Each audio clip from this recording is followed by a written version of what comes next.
Okay, in this lesson, I'm going to talk a bit about Reverend Gary Davis's Devil's Dream, which is a fingerstyle blues in F. And if you want to check out the tab for the excerpt that I just played, you can go to the link below or the link on screen and sign up for my newsletter and get your hands on some note-for-note tabs so you can just work out all the details. In this lesson, I'm going to go through a bit of those details and then talk about some ways that you can use this tune as a point of departure for improvising in F. So the chord voicings are just basically the F and a C7, and the chord progression is mostly F. You've got a bar of F, 2 bars, 3 bars, and then a split bar of F and C7, and then back to F for 2 more bars, and then a fill usually. In the first case, maybe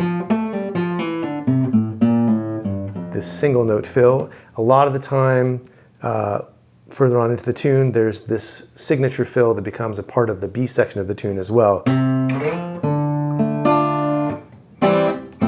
So it's doing a slide from the 3rd fret to the 8th fret of the 5th string, and then hitting the open D string, filling out a D minor chord, and then playing a bit of a C chord, a bit of an F chord. But let me play through the whole thing slowly. The thumb is alternating between the 6th string and the 4th string almost all the time, except when you're on the F, when you're on the C, when it's going just between the 5th string and the 4th string. And then the fingers are obviously grabbing the melody. And when you listen to Gary Davis play, a lot of times you hear more notes in the thumb than, it's not just single notes in the bass, especially on the backbeat on the 2 and 4. You'll often hear a few notes at a time. He's pushing down harder and kind of brushing with the thumb to get almost like a whole, a chord on the offbeats. So slowly, this 8-bar section sounds like this.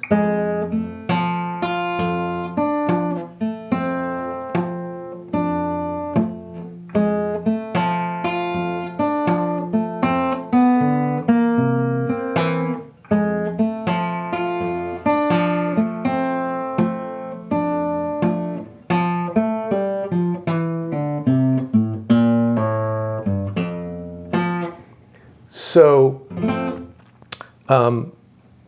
the first thing you can do is just break it down into sort of what's the groove and what's the melody. And so just getting used to playing through the groove with just your thumb, forming the chords completely so that you're ready to go, and then playing whichever fill you're going to play, or sort of working through that. And now in terms of the melody, it's really coming out of this F chord shape. Here's the 3rd, the 5th, and the root of F. And then it's a hammer on into the major, from the flat 3rd to the 3rd. And then the root, here's the 6th.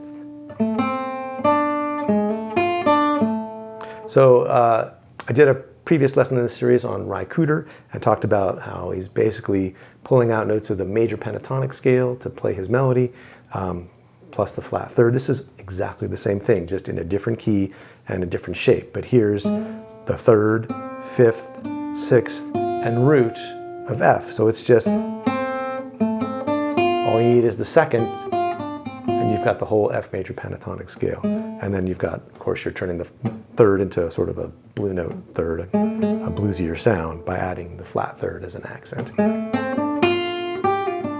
But that's all it is until you get to the C7. So the melody's going.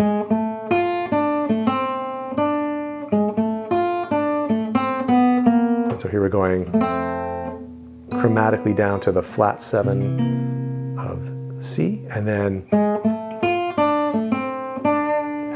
the closing lick, which is really actually, in this case, pretty much straight down a F major scale. Here's the 3rd, 2nd, root, major 7, 6, 5, 4, 3, 2, 1. So you can't say the Rev doesn't know his music theory, because you can play an F major scale perfectly fine. So the trick, of course, is to put these together. And so in this case, it really helps to think in terms of you've got the bass line is moving across time. That's a horizontal thing. And then the melody is moving through time horizontally. And so when you put those two things together, you have a bunch of vertical moments to keep track of.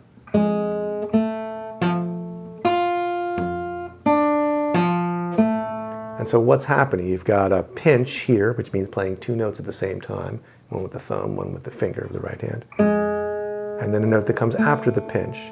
Then a bass note, a melody note, a bass note, a melody note, a thumb note, and a finger note. So it's very syncopated, right? The melody things are all happening not on the beat, not on 1, 2, 3, and 4.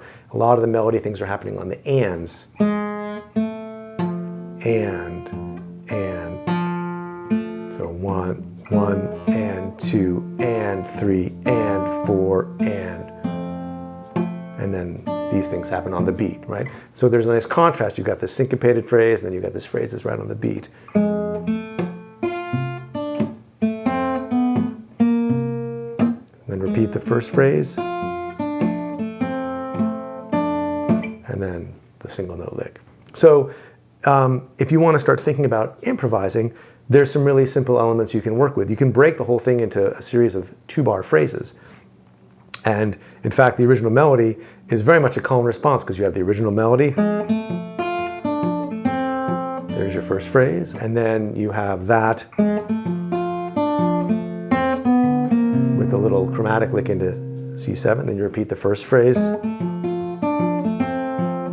And then you have a single note lick or something like that. So just looking at those notes as a point of departure, you could start by just taking different notes of the scale and putting them over the thumb, just on beats 1 and 3. So playing the 3rd, and then the 5th, and then the 6th, and just try to play on purpose, putting those notes where you want them. And then you could try to play a little more syncopated. You could play the 3rd on the downbeat and then the and of 1.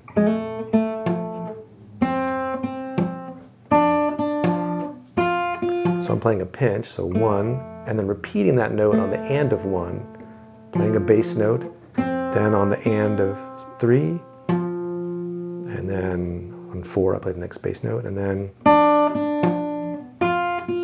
So trying to play things on the beat and off the beat, or you could play just all off the beat.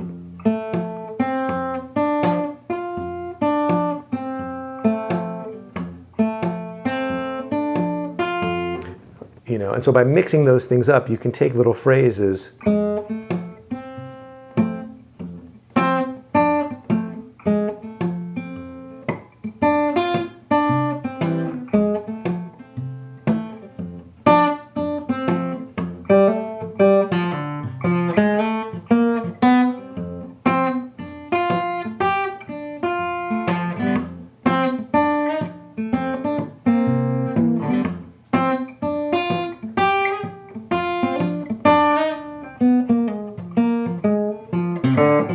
And down here for the single note licks, it's the same idea. So in that case, I started adding in a couple of other elements.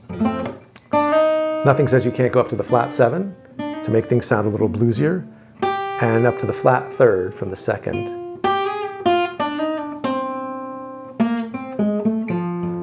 So by adding that in,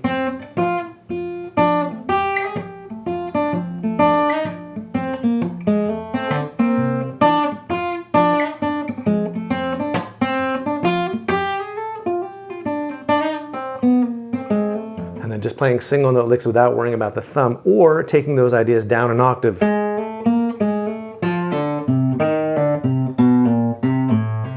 And playing bluesier stuff there. Flat 3 to 3, 4, flat 3, root 6, 5, and then flat 7, down to the 5, flat 5, down to 4, 3, 5, like that.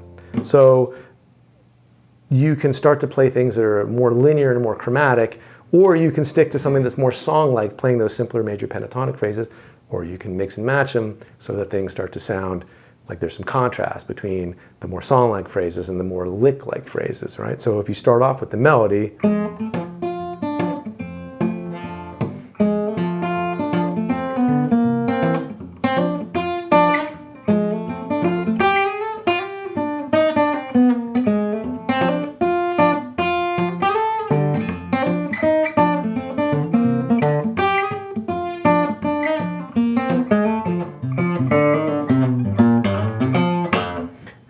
you can make it as elaborate or simple as you want. Now obviously there's like another section to the tune, so that's not the whole thing, but as a sort of good exercise and a point of departure and a way to start thinking about playing an F, it's a great little compact piece of a tune, and just getting up close to the playing of someone like Gary Davis, who's so iconic, it's really helpful. And just to kind of get inside a little bit of what he's doing, this is a great sort of point of entry. So once again, if you want to check out some tab for the basic tune, sign up at the links and get your hands on some notation, and have fun working on this tune, and I'll see you next time.